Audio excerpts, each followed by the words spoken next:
जी, अस्सलाम वालेकुम, नमस्कार, आदाब। आज सबसे पहले मैं एपीसीआर और आईएमसीआर का शुक्रिया अदा करना चाहती हूँ कि आप लोगों ने इतने ज़हीन लोगों को यहाँ पर इकट्ठा किया और सबको अपनी बात रखने का और आगे जो रोड मैप है इस बेहद गंभीर विषय को लेके वो तय करने का हमें यहाँ पर मौका मिला है।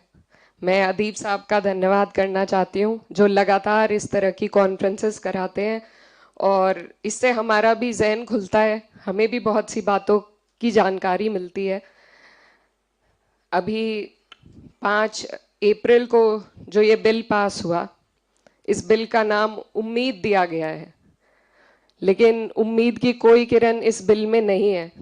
पर फिर भी मैं अपनी बात अगर किसी मुद्दे पे करना चाहती हूँ तो वो उम्मीद के मुद्दे पे करना चाहती हूँ, क्योंकि नाउम्मीदी कुफ्र है, तो हमें उम्मीद रखनी है। और इसका सबसे बड़ा उदाहरण ये है कि सिर्फ 24 सांसद मुसलमान थे जब ये बिल पेश किया गया, लेकिन 232 लोगों ने इसके खिलाफ वोट किया है। तो ये सबसे बड़ा उम्मीदी का हमारा उदाहरण है।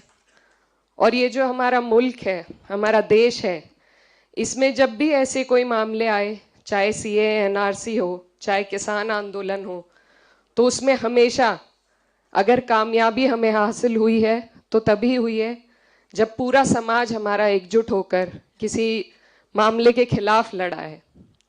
आज जैसा नदीम भाई बता रहे थे, प्रशांत भूषण जी ने कहा कि वक्फ की जानकारी बहुत से लोगों को नहीं है, तो हमारी सबसे पहले कोशिश यही होनी चाहिए कि हम जागरूक करें, इन्फॉर्म करें, एजुकेट करें वक्फ के मुद्दे पर अपने सभी हर तबके के लोगों को, क्योंकि जब तक हम एक दूसरे की ढाल नहीं बनेंगे हम इस सरकार से नहीं लड़ सकते।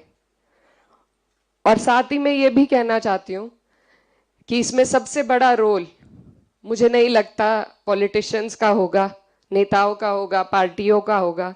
इसमें सबसे बड़ा रोल सिविल सोसाइटी का हो सकता है। तो आज यहाँ सिविल सोसाइटी सब पूरी मौजूद है, अलग अलग तबके से लोग यहाँ पर आए हैं और हमें ही कोशिश करनी है कि हम वक्फ के बारे में लोगों तक जानकारी पहुंचाएं, उनको एजुकेट करें, ताकि एकजुट होकर हम इसके खिलाफ लड़ सकें।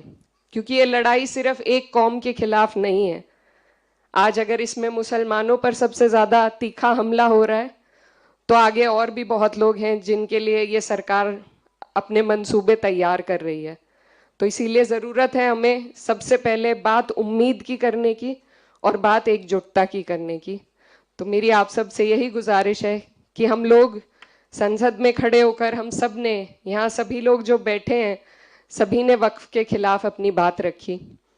हम कामयाब नहीं हो सके क्योंकि हमारे पास नंबर्स नहीं थे, लेकिन ये लड़ाई अभी भी चल रही है, कोर्ट में चल रही है और मुझे उम्मीद है कि हमारा कोर्ट इंसाफ करेगा।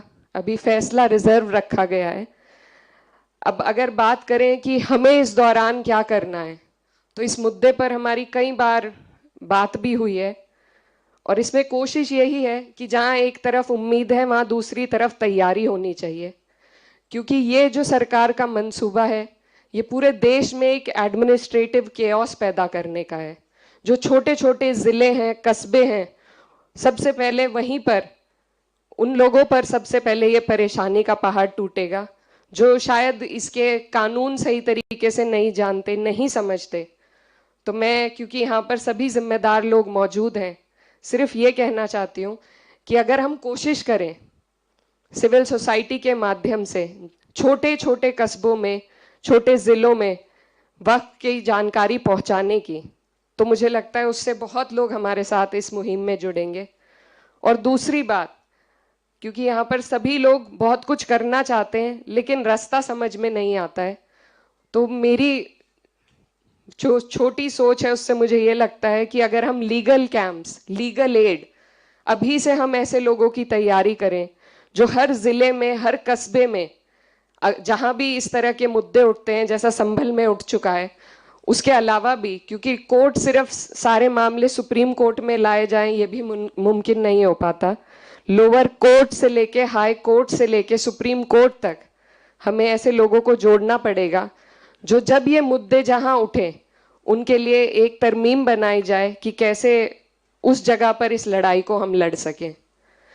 अभी हमारे एक स्टूडेंट लीडर थे, उन्होंने बहुत अच्छी बात कही और समाजवादी पार्टी पर भी सवाल उठाया। ये जगह पार्टी की बात करने की नहीं है, लेकिन मैं फिर भी ये कहना चाहती हूँ कि हमारे देश में जो भी कुछ हो रहा है वो राजनीति से होकर गुजरता है, जैसे कि वक्फ भी है। तो इसलिए ज़रूरी है कि हर मंच पर हम अपने अंदर भी झांकें, हमारी जो कमियां रही हैं उन पर भी ध्यान दें और साथ में बात राजनीति की ज़रूर हो। द वर्ड ए पॉलिटिकल, इससे मुझे बड़ी नफरत है क्योंकि कुछ भी हमारे देश में ए पॉलिटिकल नहीं होता है।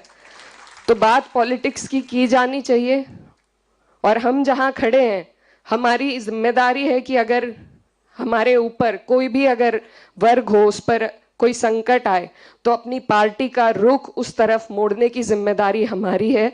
और मुझे लगता है कि अब तक हमने कोशिश की है कि पार्टी ने एक मजबूत रुख पेश किया है वक्फ के खिलाफ और हर एक मुद्दे पर, और आगे भी इस जिम्मेदारी को, जिया भाई भी यहाँ पर हैं, हम सभी लोग निभाएंगे और बाकी जो पार्टीज यहाँ मौजूद हैं उनसे भी हमें ये उम्मीद है।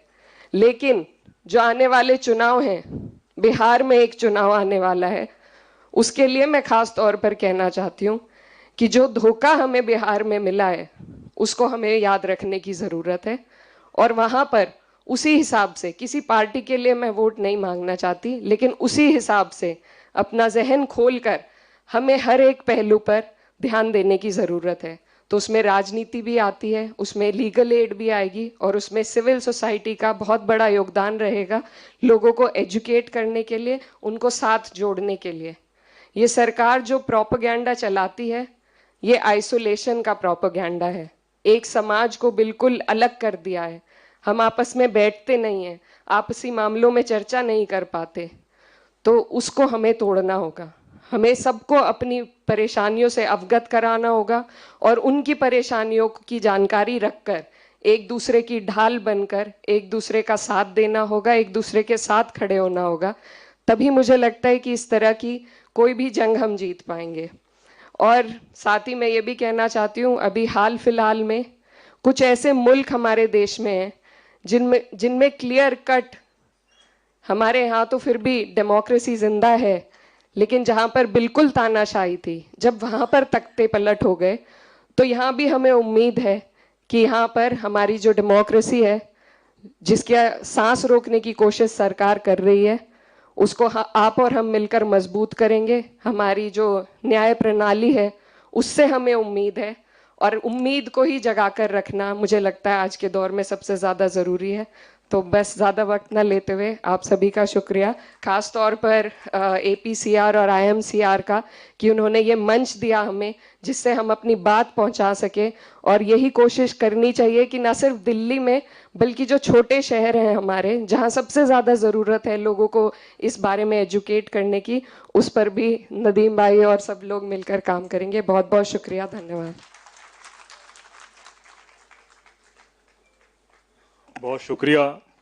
अगले वक्ता के तौर पर हमारे बीच में former IFS officer Ashok Sharma ji मौजूद हैं। अशोक जी बहुत सारे मुल्कों के एम्बेसडर रहे हैं और कई सारे कंट्रीज़ में एम्बेसडर के अलावा फॉरेन सर्विसेज में अलग अलग जगह रहे हैं और इस समय कई संगठनों में वो हैं। लेकिन इस देश में कॉन्स्टिट्यूशनल कंडक्ट ग्रुप CCG के नाम से एक ऑर्गेनाइजेशन ग्रुप है जो रिटायर्ड सिविल सर्विसेज के लोगों का तकरीबन 300 से ज़्यादा प्रोमिनेंट ऑफिसर्स हैं उसके मेंबर।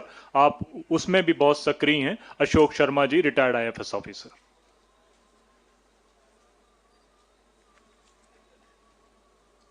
मुअज़्ज़िज़ साथियों, मैं जिन पॉइंट्स पे बात करना चाहता था अधिकतर कवर हो चुके हैं, तो मैं आपका समय ज़ाया नहीं करना चाहूँगा। बस थोड़ी गुजारिश करना चाहूँगा, वो ये कि जैसा कि हमारे साथी प्रोफेसर साहब ने बताया था कि हम किसी तरह परसेप्शन की लड़ाई हार रहे हैं।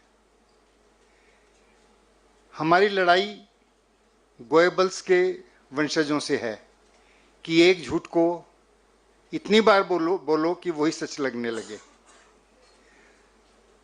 पिछले 5-6 साल से जिस तरह से मैं व्हाट्सएप पे, अलग अलग सोशल मीडिया में, यहाँ तक कि मेन स्ट्रीम मीडिया में भी वक्फ के बारे में जो मैसेजेस आते थे वो पढ़ता रहता था, देखता रहता था, तो मुझे इस बात की शंका होती थी कि कुछ ना कुछ तो होने वाला है। अब जो हो गया सो हो गया। अब हमें इस खतरे का और आने वाले खतरों का सामना करने की अभी से तैयारी करनी चाहिए, और इसके लिए मैं गुजारिश करना चाहूँगा APCR, AMCR और जितने भी संगठन यहाँ पर हैं,